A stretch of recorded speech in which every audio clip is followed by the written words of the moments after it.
Hello everyone, my name is Niall. Okay, so this video might go a little crazy into theories, but will time travel make a return in Life is Strange 2?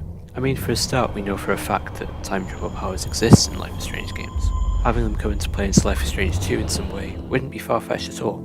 So this theory is pretty out there, but imagine if Sean had time travel powers. Maybe it's a bit cliche. Maybe it's really unlikely because Life is Strange 1 had Max as the main character with time travel powers. But just imagine.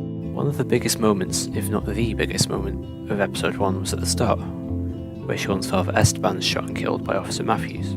The game's played around with killing likeable dads and trying to save him before, so what if they went down this path again? I mean, to be honest, if this was going to happen, you would have expected Sean to discover them already when his dad was shot, and it would be way too much like repeating the same storyline of Life is Strange 1. So instead, what about Max making a comeback?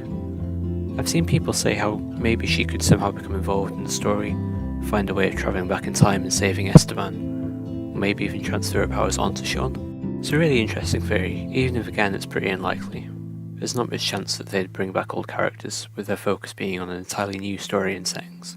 You've got to remember as well, the whole time travel situation can be really confusing. I mean, we don't know properly which timeline we're in with Sean, in comparison to the first game. All we know is that whichever ending you choose corresponds to the state of Arcadia Bay. Either one of these outcomes could still be one of the realities Max left behind. There's no way of knowing for sure. Even if we took the same reality as the ending of Life is Strange 1, we wouldn't know where Max is, whether she has the powers anymore.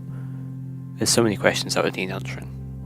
It does seem a bit weird that we don't have the direct ability to control powers like we did in Life is Strange 1. We'll almost certainly be guiding Daniel on how to use them at some point though.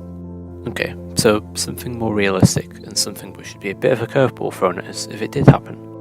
What if we find that there's another or maybe multiple characters with powers as we continue Sean's story?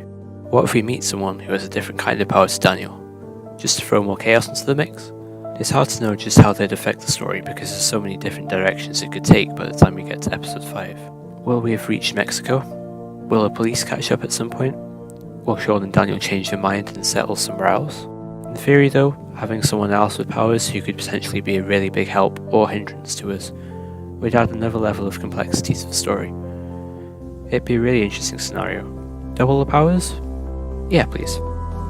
Thank you very much for watching.